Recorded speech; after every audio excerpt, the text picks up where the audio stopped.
My writing process is slightly shocking to some because I can only really do it if I'm absolutely concentrated on it and nothing else. And I've also discovered that there's no hiding or changing the spots with which one's born as a writer in terms of time. You're either a lark or an owl, it seems. And I am, however much I try and fight it, I am a lark. I'm an early riser. And usually when I'm writing, certainly in the case with Heroes, I get up at about 4 a.m. and I write to about midday. And sometimes I just don't even get out of my chair. I know this because you've got these watches now that tell you when you've stood up, and you can see hours without standing up once, possibly to go for a pee or occasionally to make a coffee. That's it. And I just concentrate and concentrate. And such is the nature of technology, of course, is that you can have now all the sources. Greek myths depend on various sources, some of them the oldest ones, Hesiod and Homer, and then these other names that we don't bore you with, but some of them are rather funny, like the pseudo-Apollodorus and Apollonius Rhodius and so on.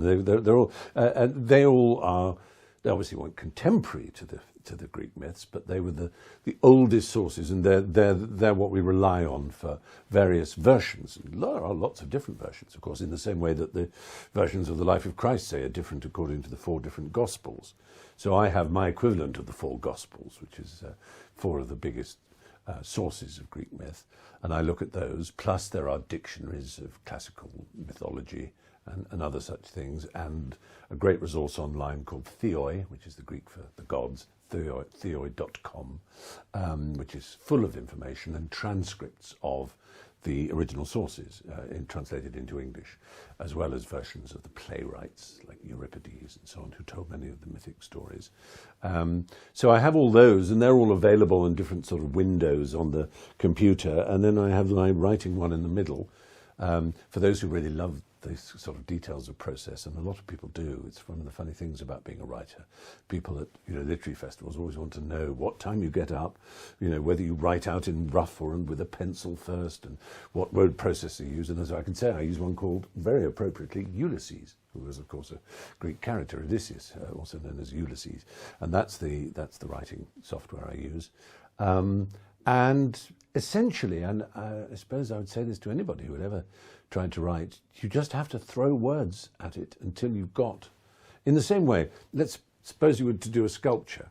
You wouldn't take a tiny bit of clay to make a toe, and then make another one and put next to it, and then another one. You get a huge mass, and you'd slowly push it into the shape of a human being, and then when you got to the toe, you'd do more and more detail. And it's the same with writing, for me at least, is that you have to have the whole mass of writing. You write down as much as you can, and then you go in and sort of try and make it in a proper shape and so on. I love the process.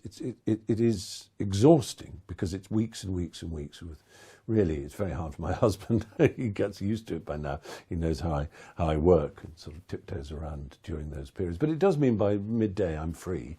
I've done 8 hours roughly, and by then the brain is just going spinning round, and you have to calm down, have a bit of lunch, do some emails, think a bit, maybe read a tiny bit at night of what you've done that day, and then go to bed at about 9.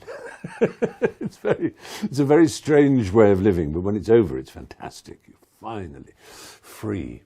That's my process.